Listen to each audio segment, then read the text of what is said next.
ஓம் சாய்ராம். ஸ்ரீ சாயி பாபாவின் சாஸ்னாமிருத திருமொழிகள் என்ற புத்தகத்தை பூஜ்ய ஸ்ரீ நரசிம்ம சுவாமிஜி அவர்கள் தொகுத்து வழங்கியுள்ளார். அதிலிருந்து நாம் ராதாபாய் தேஷ்முக் அம்மையாரிடம் ஸ்ரீ சாயி பாபா மந்திர உபதேசம் குறித்து கூறியதின் தொடர்ச்சியை இப்பொழுது காணலாம். தாயே, சபூரி என்பது துணிகரம், அதை விட்டுவிடலாகாது. தூரத்தில் உள்ள நம் இலக்கிற்கு அது நம்மை கடக்க வைக்கும். மனிதர்களுக்கு ஆண்மையை அளிக்கிறது, பாவத்தையும் மனச்சோர்வையும் அகற்றுகிறது, எல்லாவித பயத்தையும் போக்குகிறது. நிகரற்றவரும் அன்பின் வடிவமானவருமான என் குருநாதருக்கு நான் 12 ஆண்டுகள் தொண்டு புரிந்தேன். அவர் காட்டிய அன்பை நான் எப்படி விவரிப்பேன்? அவர் தியானத்தில் ஆழ்ந்திருந்த போது அவர் எதிரில் அமர்ந்து அவரை உற்று நோக்கிக் கொண்டிருப்பேன். நாங்கள் இருவருமே ஆனந்தத்தில் மூழ்கி இருப்போம்.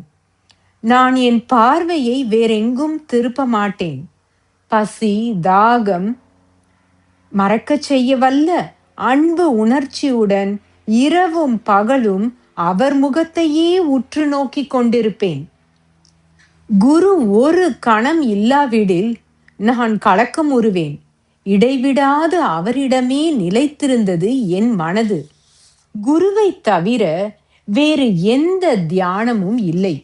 குருவை தவிர அடைய வேண்டிய பொருளோ லட்சியமோ இருக்கவில்லை. என் குருவின் கலையே ஆச்சரியமானது.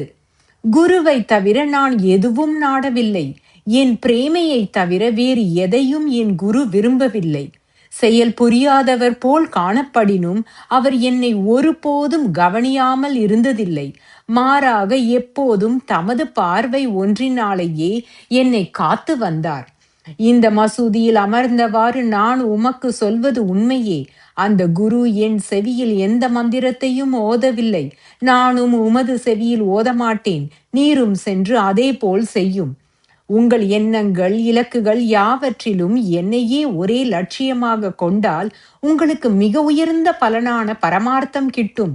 முழு கவனத்துடன் என்னை நோக்குங்கள், நானும் அவ்வாறே உங்களை நோக்குவேன். என் குரு எனக்கு போதித்தது இந்த சத்தியம் ஒன்றே.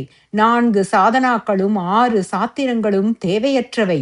முழு மனதுடன் உமது குருவிடம் விசுவாசம் கொள்ளுங்கள், அது ஒன்றே போதும் என்று ஸ்ரீ சாய்பாபா கூறுகிறார். ஓம் சாய்ராம்.